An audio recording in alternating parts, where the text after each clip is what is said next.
nervous system. Today we are doing a video about our diagnosis story, but from the perspective of someone who isn't Nova. Now, I can't give you dates as I'm not very good with external world timings, but I can tell you my story when it comes to existing before diagnosis and existing whilst diagnosis was being discovered and then existing afterwards. So this is my story as an alter who was fundamental in the discovery of our DID. So my story begins when the body was 4. Me and little A formed to deal with a traumatic situation that was happening at that time. It was little A's job to experience the trauma. It was little A's job to be the one being hurt so that Nova didn't know it was happening. It was my job to cover it up. So I was created to be very happy and very bubbly and very exuberant because it would allow us to hide what was happening to us, because we had been taught to never talk about what was happening. And so it was my job to be happy and excited and giggly and everything, because we couldn't let the people, the adults, know what was happening to us. We now know that staying silent is not healthy, and speaking up is what results in healing and in change. Little A and I were around for a couple of years, and we dealt with a few different traumatic situations across different areas of life and across different epochs of life. And so when we talk about our epochs, we belong to both the first and the second epoch, which on this channel has kind of been combined into the one. So we belong to the early years epoch, and our epoch ends when the body was around about 5 or 6. For a very long time because we started off at the body's age and we continued to be the body's age until it ended, and when we came out of dormancy we were 6.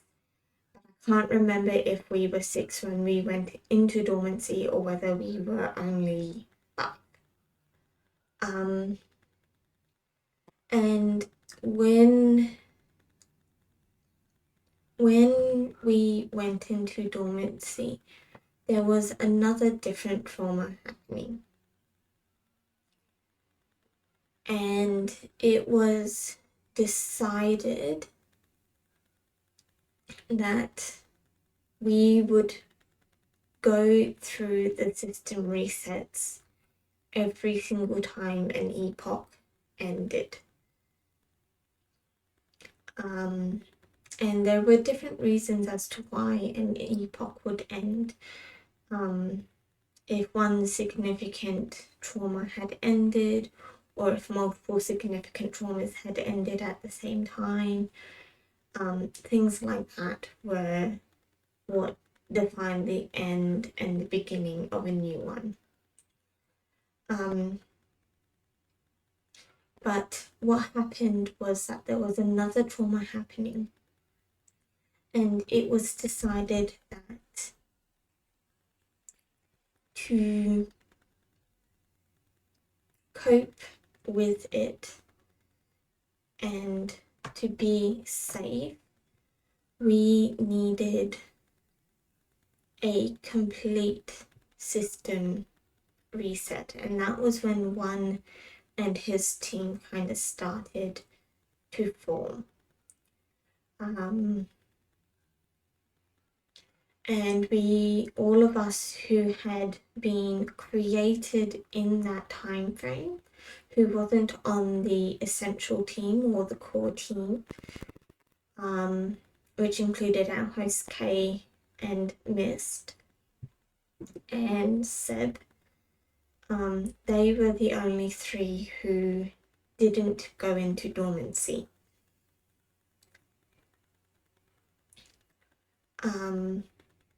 And the rest of us went into dormancy, and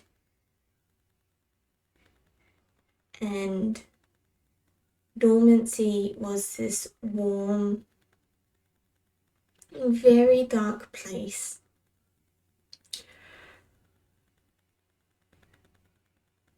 And everything, it was like being wrapped up in very warm and soft and fluffy blankets. And it was just nice. But there were no memories and no experiences. It was like having the best sleep. No dreams, nothing, you just, yeah. And when we woke up, Seth was there, but he was older, and Mist was there, and she had changed. And they came and they found little A and I in dormancy and woke us up and told us that the body was now an adult. The body would have been about 20 or 21. And we were told that Kay had died and that she no longer existed, and that there was a new host. But the new host didn't know that she wasn't Kay, and the new host didn't know about anyone. And I'm using DID terminology, but we didn't have DID terminology back then. And so I'm using DID terminology now, but back then everything was communicated through not words and not terminology that is commonly used in the community. We were using,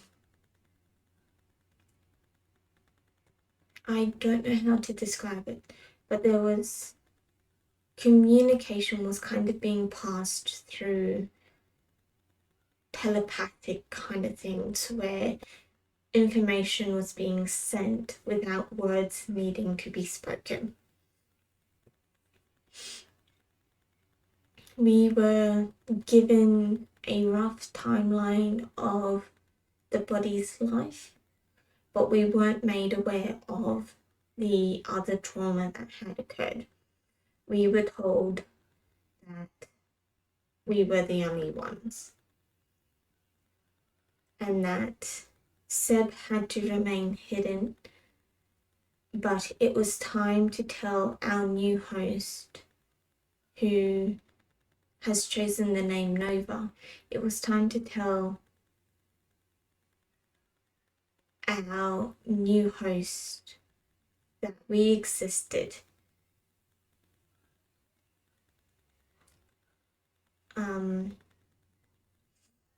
But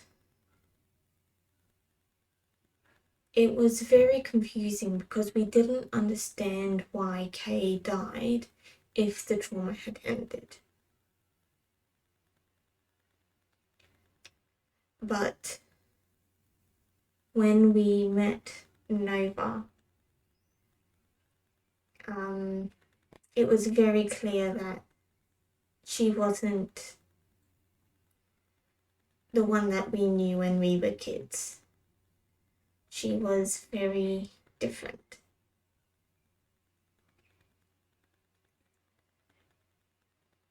And she was an adult, but also a child at the same time. And so the reason why we started to make ourselves known is because Nova had started therapy and had been given a very long list of questionnaires to fill out. And she worked out that she came across the term dissociation and she didn't know what it meant. None of us knew what it meant. And so she Googled it so that she could answer the question. And that's when she discovered some DID YouTubers and some OSDD YouTubers. And she was very intrigued. And we started to appeal because we started to make ourselves known, because for the first time our existence made sense. But Nova was in denial. She didn't believe she had DID. She didn't believe that she had trauma. She was coming to terms with the fact that she did have trauma. But she didn't know what the trauma was. And there were other people who existed around about the same time, and these were the people, some of which you've met. I don't know if she's Little I or Middle I, or if you know her name. If you know her name, Nova will put it on the screen. But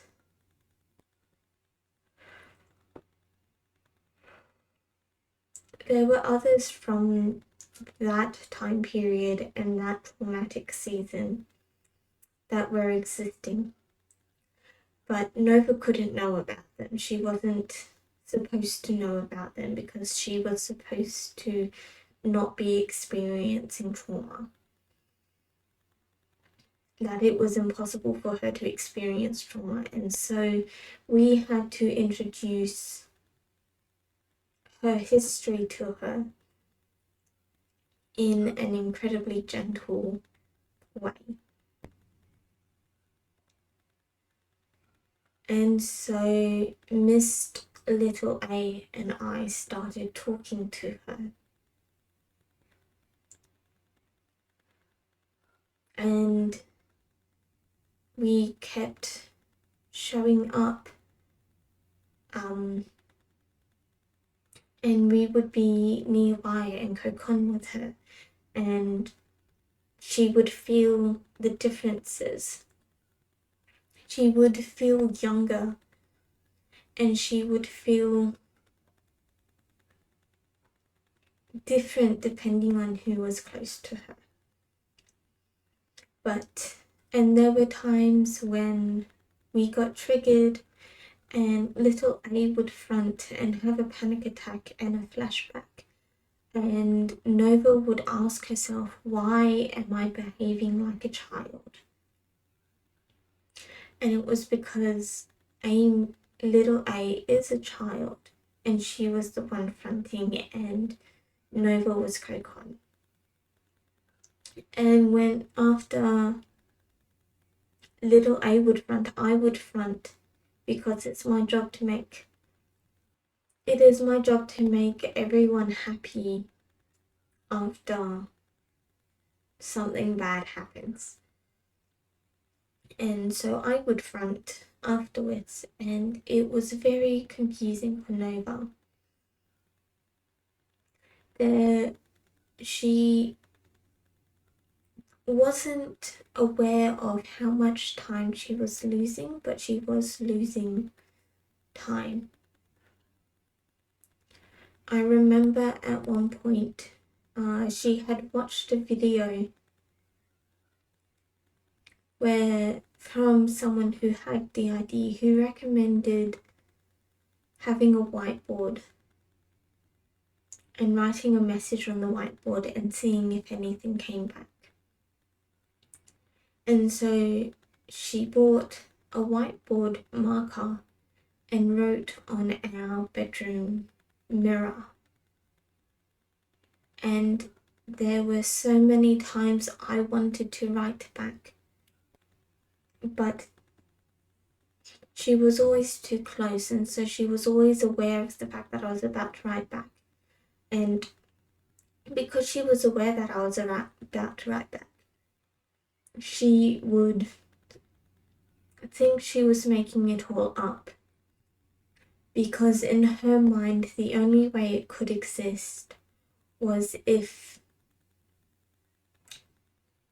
she came into the room and there was writing there and she had no clue how it got there. And so because she was always close by, when I was in the body and I wanted to write back, she convinced herself that she was making it all up. But we kept talking to her. I would draw when I was in the body. I would be creative. And she wondered why her drawing got worse. Like, she doesn't view herself as a good drawer, but she thought that she could draw better. And she was confused as to why these drawings were very childlike. Well, it was just a child drawing, which is why they were very childlike. And we kept talking to her. And we were in a therapy session. And she was talking about having these parts to her therapist, and she was talking about us. And her therapist asked if we had names.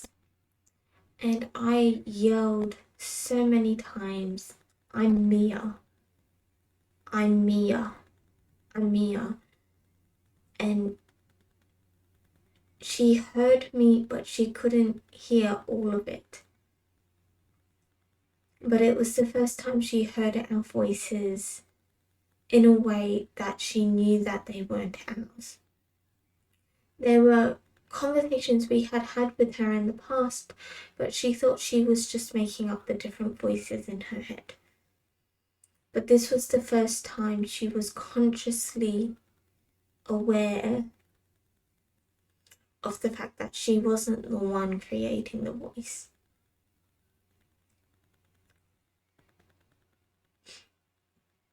And it was a really big breakthrough. And we kept talking, and we kept doing things. And in time, she came to accept that we were a part of her.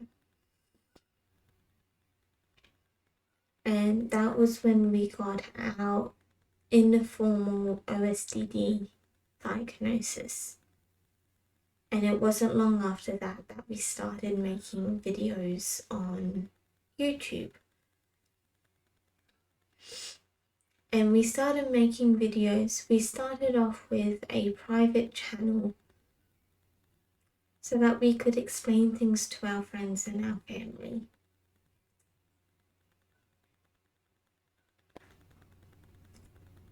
But it wasn't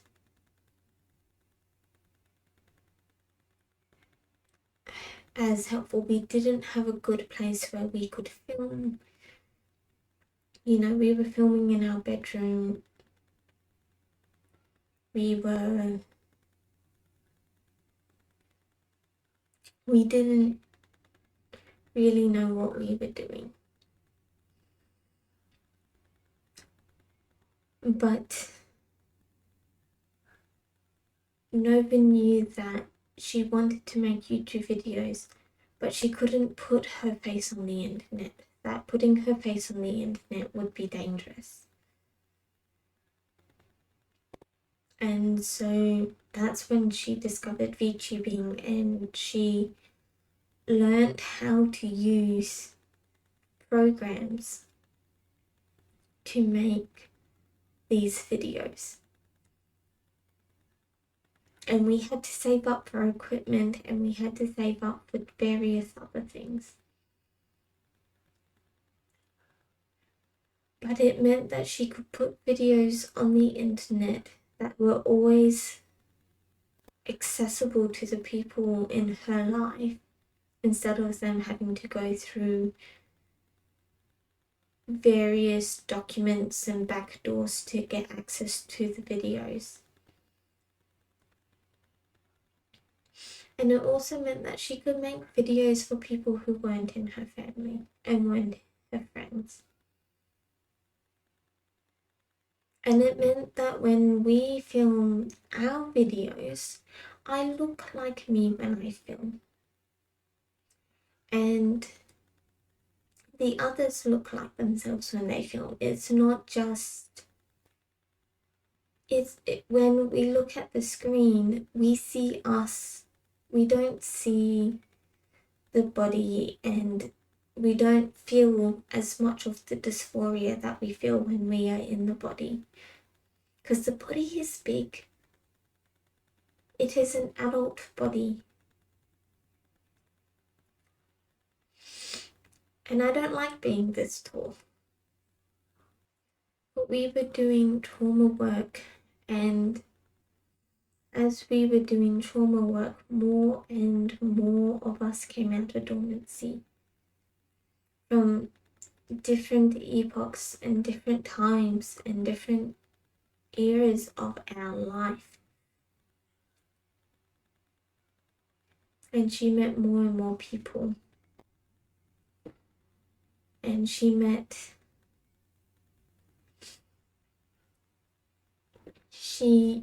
different alters from different times, and she learnt more about her trauma history.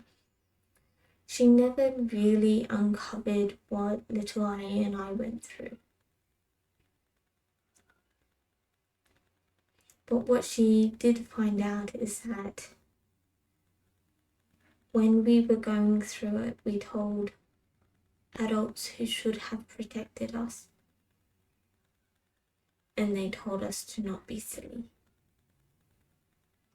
and that the person hurting us would never actually hurt us. And so that's okay. It's not okay to not believe a child. But we have made peace with the fact that we were not believed. We have to be okay with it. We have to be okay with the people who's supposed to protect us not believing us when we tell them things. There is no other choice. As Nova's understanding of our system grew. She started to become aware of the alters who formed during her university years. And she began to realize that the trauma that she initially thought was isolated in early primary school, preschool, and early primary school had not stopped. She had to come to terms with that. And then she had to come to terms with the fact that the trauma didn't start with little A and I. The trauma started long before us. But we were her introduction because we were at an age where the formation of OSDD or DID made sense. We started the discovery with us because we were young enough that DID and OSDD would make sense, but we were old enough that her deepest fears were not yet confirmed. If we had thrown her in at the beginning, she wouldn't have made it. If we had thrown her in with later years stuff that had happened as an adult, as well as stuff that had happened in teenage years and later childhood, she wouldn't have coped. We had to start with us because it was the only age that she could accept something happening in. She thought it was a one-off situation, one person who had access for an amount of time, and that was it. But our trauma history and our trauma story is so much more. And this is the story of our DID diagnosis story and the things that have happened since, from the perspective of someone who was instrumental in the discovery process. And we are still making discoveries. You know, Nova will spend the rest of her lifetime uncovering new things. And she will spend the rest of her lifetime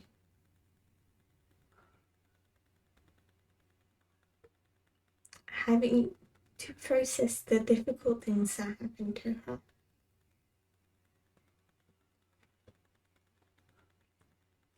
But the good thing is that there has been healing. I'm no longer a 6-year-old, I'm now 12. I'm no longer needed for day-to-day life. I'm no longer needed to keep us happy all the time. I now get to be creative in the internal space, where I can help alters feel at home. I can create a safe space for them. And that is okay. And I like my new role. And I like helping the people in my system. And I like making YouTube videos because filming is a lot of fun. But I don't know how to use the editor, so I have to leave that for Nova to do. Thank you so much for listening to my experiences as an alter who was discovered.